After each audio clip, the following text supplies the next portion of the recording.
অনেক টাকা ঋণ ছিলাম। হাজবেন্ড কিন্তু অসুস্থ, তার পুরো শরীরে টিউমার, ডায়াবেটিস, হার্টের সমস্যা। এই কারণে আমি চিন্তা করছি যে আমার একটা বাচ্চা, তার যদি ভালো চিকিৎসা করি তাহলে আমার টাকার প্রয়োজন। ওই চিন্তা করে আমি বাইরের উদ্যোগ নিয়েছিলাম, কিন্তু আসলে যাই দেখি সবটাই ভুল, আরো খারাপ হয়েছে আমার সাথে।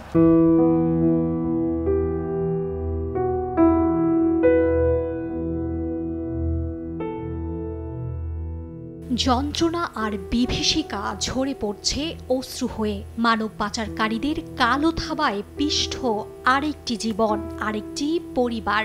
অসুস্থ স্বামীর চিকিৎসা, সন্তানের পড়াশোনা আর সংসারের হাল ধরতে হিমশিম খাওয়া ফাতিমাকে পূর্ব পরিচিত এক নারী প্রতিবেশী প্রস্তাব দেয় সংযুক্ত আরব আমিরাতে ভালো বেতনে রেস্তোরাঁয় চাকরির সুযোগ। ঢাকা থেকে দুবাইয়ের দেইরা এলাকায় পৌঁছালে উপকারী ব্যক্তির মুখোশ উন্মোচিত হয়। ফাতিমার গন্তব্য হয় একটি নাইট ক্লাবে। রোহান ভাই জয়বুল ভাইয়ের কাছে আমার পাঠাইছে দুবাই। যাই দেখি কোনো রেস্টুরেন্ট না, ওইটা ডান্স ক্লাব। কথা না শুনলে আমার মায়ের দৌড়, খাবারের সাথে ওষুধ খাওয়াই দিত। আমরা একটা রুমে 28টা মেয়ে ছিলাম। এখন জন্ম সনদ দিয়ে খোলো বিকাশ স্টুডেন্ট অ্যাকাউন্ট। নিজের বিকাশ নিজে কর।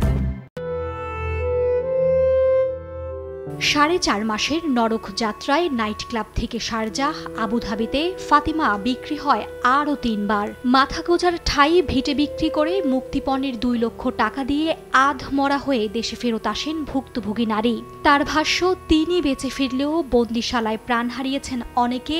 অর্ধশত তরুণী এখনো বন্দী পাচারকারীদের হাতে। শাস্তি এমন শাস্তি দেয় যেন ওইগুলো দেখে মানুষ ভয় পায়, যে নেক্সটের জন্য কোনো মেয়ে বাইরে পালানোর জন্য আর উদ্যোগ নেয় নাই। কিস্তিতে গাড়ি ছিল, ওটাকে বিক্রি করে আমরা স্টাফ কোয়ার্টার তাদের টাকা দিচ্ছে 1 লাখ, আর যে চিরাং যে দালাল আছে ওরা দিচ্ছে 1 লাখ।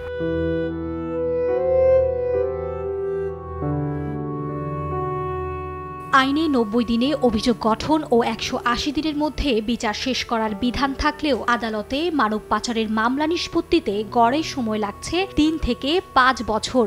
বছরের পর বছর আদালতে চক্কর কেটে হতদরিদ্র মানুষগুলো মামলার খরচ চালাতে গিয়ে আরও নিঃস্ব হচ্ছেন। হাসনাহেনা বেগম ঠিক যেন তার জ্বলন্ত উদাহরণ। আমার 2টা মেয়ে, তার মানে স্বামী অসুস্থ, কাজকর্ম করতে পারে না। আমি নিজেই সংসার চালানোর লাগে, দিন আনি পান্তা পোড়াই। উকিলেরও আমি টাকা দিব কিভাবে, খাবো কিভাবে? শুনতাম আগে সব আইন সবার জন্য সমান, এটা সমান না। বর্তমানে 10 বছরেরও বেশি সময় ধরে বিচারাধীন রয়েছে ভুক্তভোগীদের করা 145টি মামলা। 5 বছরের বেশি সময় ধরে বিচারাধীন মামলার সংখ্যা 478টি। এমন অবস্থা উদ্বেগজনক বললেন রাষ্ট্রের প্রধান আইন কর্মকর্তা।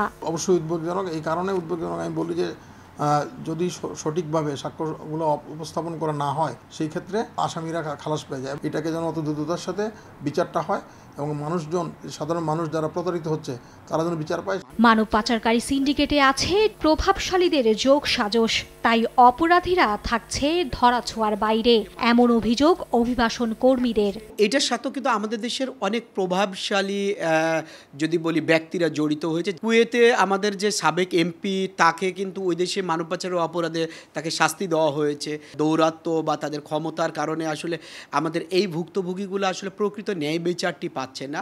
2023 সালের জানুয়ারি থেকে সেপ্টেম্বর নাগাদ দেশের বিভিন্ন আদালতে নিষ্পত্তি হওয়া 332টি মামলার মধ্যে 316টিতেই সব আসামি খালাস পেয়েছে।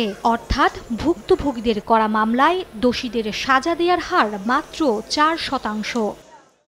2022 সালের 17 নভেম্বর প্রথম কনসুলার বৈঠকে বাংলাদেশের পক্ষ থেকে মানব পাচার প্রতিরোধে সহায়তা চাওয়া হয় সংযুক্ত আরব আমিরাতের সরকারের কাছে। তবে পরিস্থিতির কোনো উন্নতি ঘটেনি।